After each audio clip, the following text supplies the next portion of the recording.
Lamdam ashigi puwariga sagonaduna laklaba wakching tarani panba Emoinu Ema Erat Thouni Thouram ngashi Tonganba Lupsingna Shinduna Pangthoknari.Sanamahi laining chatpa yumthong khudingdasu numidang Emoinu Ema Erat Thouni Thouram pangthoknaba sem saba houkhre hiramasida TOMTV gi akhanaba paudam ama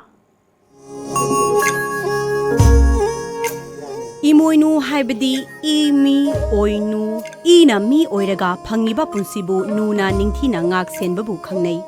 ima Emoinu taibang palpumbabu seksinna senabiribi watapadabi nungayai phaba ohenbiribi achumba yumbalon tambiribi lairembini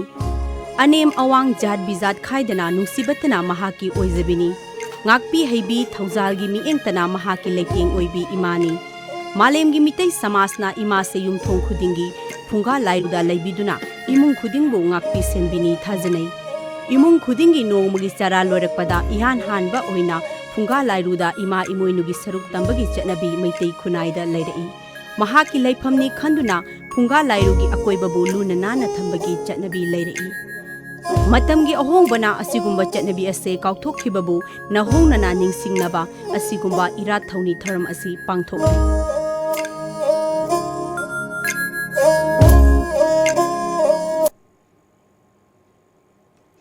Laining amadi inat yokhatpa apunba malem layam kanglaipak amadi kaithel ima singna punna shinduna khwaramban ima kaithel da Emoinu Ema Erat Thouni Thouram pangthokhi Emoinu Ema gi maphamda athempot kaba haikat laikat tamba amadi nat ki oiba jagoi isai pena sakpana mapung oiba thauram oikhi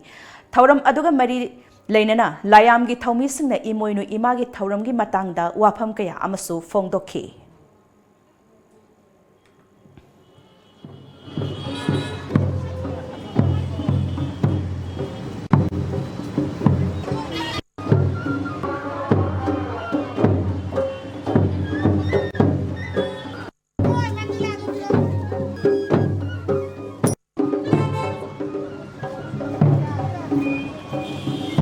Ima Emoinu sina koigi laigi kano oringai matamdagi akoida maisa haidi hit leidana masi koigi bibi ba haiba tare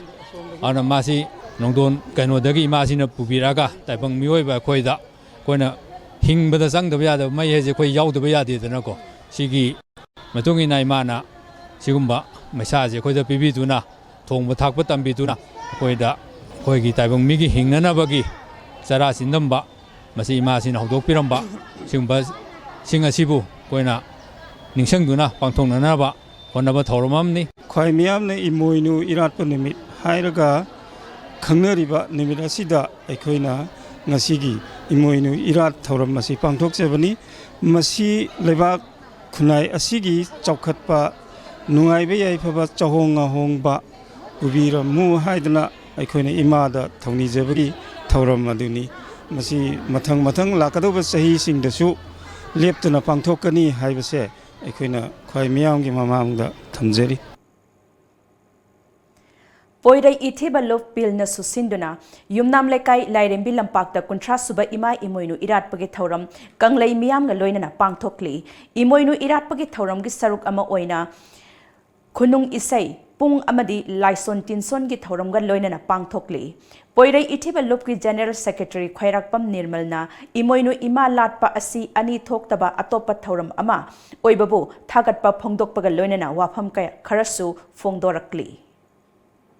Emoinu haibasida akoina amu yam nuaijarimna ngasi bokta akoida leikanda akoi ani thokpa ahum thokpa yam toidra kaiguma ama tokanda aduga Emoinu latpasi bokti ngasi bokta kaimta ani thokta bida ama khatang oina aidi latpase masigi nuaijaw haitare adugi potuda tawjabne haitare Amaromda League of Kerala Patriots LCP na susinduna nipuhumdoy subay Emoinu Festival lisingani kun ngasi wangkhay ning tempukri mapal dasu MP RK Ranjan na chief guest oiduna pangthoknari Thouram masigi saruk ama oina Emoinu Emada cheng heibaga loinana Erat Thouni taunanaba mapung oiba thauram oiri thauram asigi matangda Emoinu organizing committee advisor Bijendrajit Telemna TOMTV da wafam kaya amasu phongdokrakli Masigi samajida koi yumbalon kaitharakpana horiba angangsingda piriba saiteng निशागी इपाक्ता तौरइबा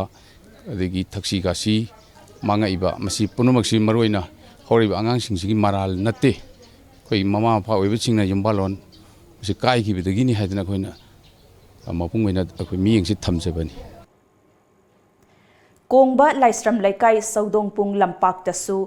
Ningombam अंगौतोन memorial ट्रस्टना सुसिंदुना 18 सुबा इमोइनु इरात थौनी थौरम पांगथोक्खी इराटपगी थौरम असिगा मरी लेनना पुंग यैबगी सांगदमनबा अमसु पांगथोक्खी Imoinu इराटपा committee असि president Ningombam इबोहलना वाफम खरसु फोंदोरक्ली